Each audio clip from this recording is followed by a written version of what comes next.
ada kemungkinan insentif prakerja itu dinaikkan sampai 5 kali lipat.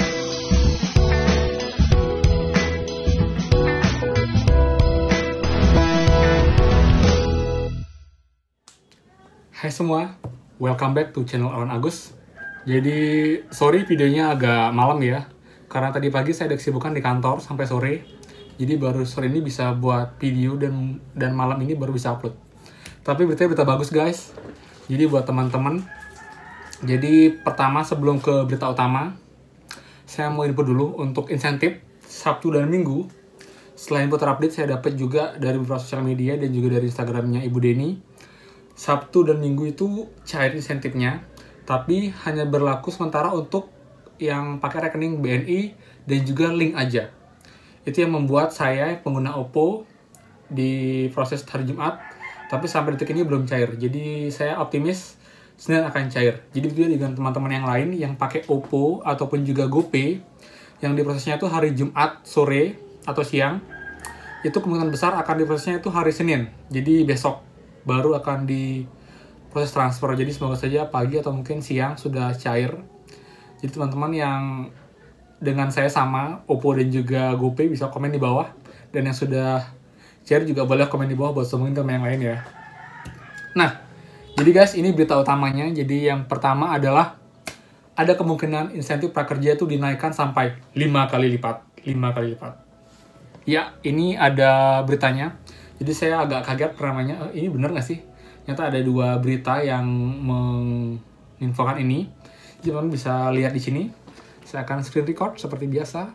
Oke, ini dari Medcom ID ya. Kayaknya punya Metro TV deh, tapi kalau saya salah tolong dikoreksi. Jadi judulnya adalah Pemerintah tambah insentif kartu prakerja 5 kali lipat. Ini beritanya baru ya, kemarin malam tanggal 27 Juni 2020 pukul 20.09. Saya bantu bacakan ya teman-teman. Jadi Jakarta, pemerintah berencana menambah insentif program kartu prakerja sebesar 5 kali lipat. Tambahan insentif bagi peserta ini seiring pengurangan jumlah program serta pembatasan jumlah pelatihan. Jadi guys, kita ini titik terang lagi ya, jadi udara segar juga buat kita. Jadi inilah dampak positif dari kita bersabar nungguin evaluasi dari KPK dan juga Badan BPK untuk program ini. Jadi setelah diaudit, ternyata ada beberapa yang bisa di-saving untuk dananya. Lanjut dulu. Sesuai dengan masukan dari KPK dan berbagai pihak, kami akan melakukan perbaikan. Di antaranya, membenahi payung hukum, pembatasan jumlah pelatihan, dan meningkatkan insentif 5 kali lebih besar. Dan mengurangi program 5 kali lebih besar juga. Ungkapnya Direktur Komunikasi Manajemen Pelaksana Prakerja Panji Winantea Ruki dalam webinar Kartu Prakerja Sabtu kemarin. Panji menjelaskan perubahan ini dilakukan karena terdapat beberapa evaluasi regulasi imbas munculnya isu mengenai konflik kepentingan dalam program pelatihan Kartu Prakerja. Jadi karena pelatihannya dikurangi, jadi biayanya akan berkurang untuk biaya pelatihan. Jadinya mereka punya dana lebih untuk bisa diberikan kepada kita, para peserta prakerja. Apalagi KPK menyatakan hanya 24% pelatihan yang layak alias memiliki konten. Dari jumlah tersebut, sebanyak 50% pelatihan bisa dilakukan melalui daring dan sisanya harus dilakukan secara luring. Jadi daring itu dia online, nggak tetap muka, tapi kalau luring dia ketemu langsung, jadi offline dia, jadi dia face to face sama orangnya.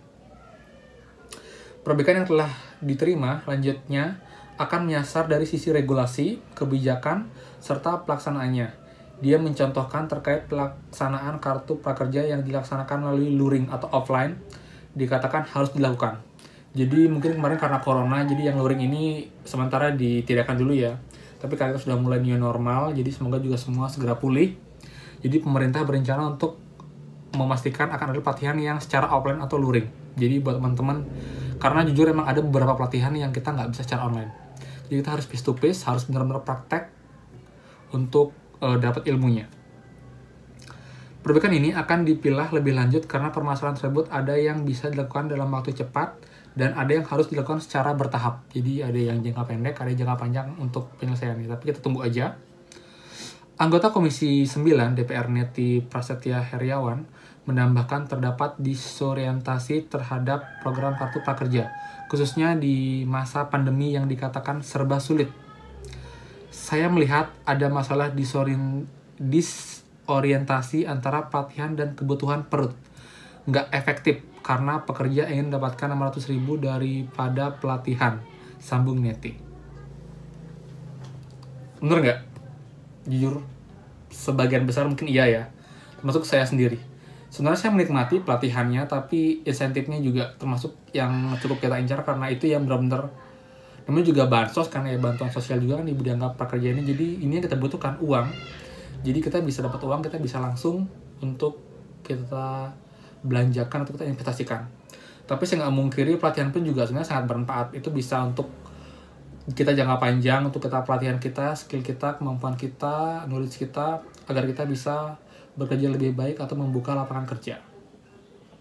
Semoga saja ini benar teman-teman. Saya mau tekankan atau mau disclaimer di sini, ini baru usulan ya atau rencana dari KPK.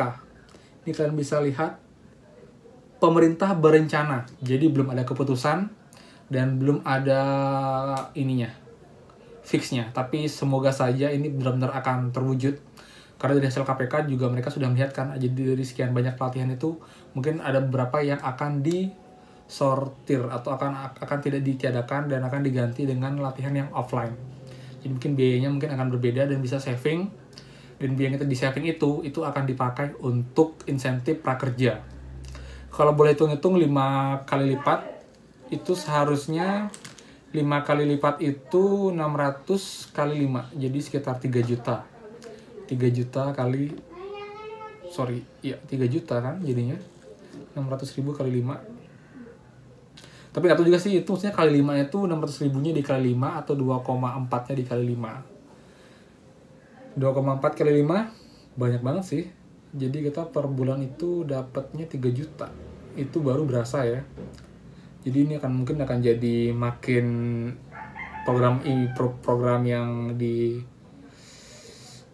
idam-idamkan sama teman-teman kita yang mungkin yang belum bekerja atau mungkin sedang menganggur di PHK. Jadi bisa benar-benar selain memberikan knowledge, juga benar-benar memberikan yang namanya itu gimana ya, untuk bertahan hidup. Jadi selain kita belajar, anggaplah kita dapat beasiswa ya jadinya ya. Jadi kita belajar, dibiayai, biaya hidup pun dibiayai selama 3-4 bulan ke depan dari program ini. Jadi itu dia teman-teman, semoga saja video ini bisa buat teman-teman jadi makin semangat lagi dan sabar buat menunggu evaluasinya. Semoga saja berbuah manis waktu yang kita tunggu-tunggu, jadi insentif tahap 2 yang molor, lalu gelombang 4 yang belum tahu sampai kapan. Tapi pasti ada kok hasilnya kok, jadi nggak sia-sia ya ininya ya, penantian kita ya. Dan satu lagi tambahan, ini juga ada info terbaru dari kompas.com. Pemerintah segera buka pendaftaran program Kartu Prakerja gelombang 4. Update-nya tanggal 27 kemarin juga. Dan ini teman-teman bisa baca sendiri. Dan yang jelas semua link dari berita ini akan saya taruh di deskripsi, jadi kalian bisa baca lagi berulang-ulang, kalian bisa memahami maknanya. Dan untuk tambahan insentif ini yang 5 kali lipat ini ada 2 berita selain dari Medcom ID, satu lagi ada di lampos.co, jadi Lampung Pos. Ini juga hampir mirip untuk ininya, untuk kontennya, tapi dari media yang berbeda. Tapi saya harapkan ini memang benar-benar akan terwujud ya, jadi ini jadi harapan yang buat kita jadi makin semangat juga untuk latihan segala macam, yang buat kita oke, ini bener-bener sesuatu yang berharga banget. Jadi kita nggak akan sia-siakan, jadi nggak akan sekedar untuk kita mengikuti program ini. Oke. Lanjut lagi untuk yang program pelatihan ini, untuk gelombang 4-nya sampai sekarang sih memang belum ada jadwal pasti, tapi diinfokan ini akan segera diproses mungkin dalam beberapa minggu, jadi less than 1 bulan. Jadi maksimal kalau memang bahasanya itu beberapa minggu, tunggu sebentar saya cek. Saya tadi baca kok beberapa minggu, mungkin di page 2 ya.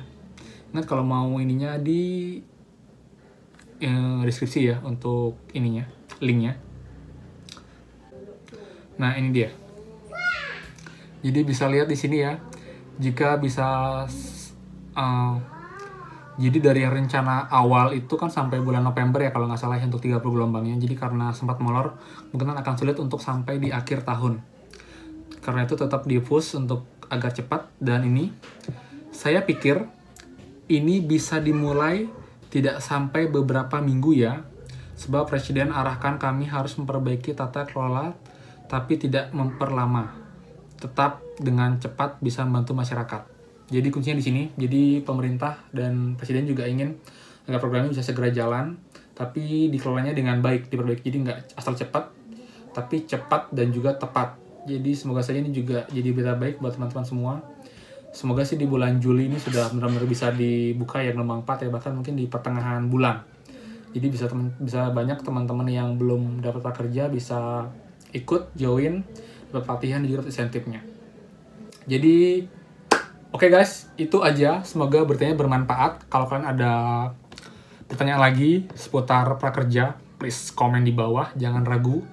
Dan pastikan kalian subscribe channel saya. Saya akan update terus, terutama buat yang insentif 5 kali lipat ini.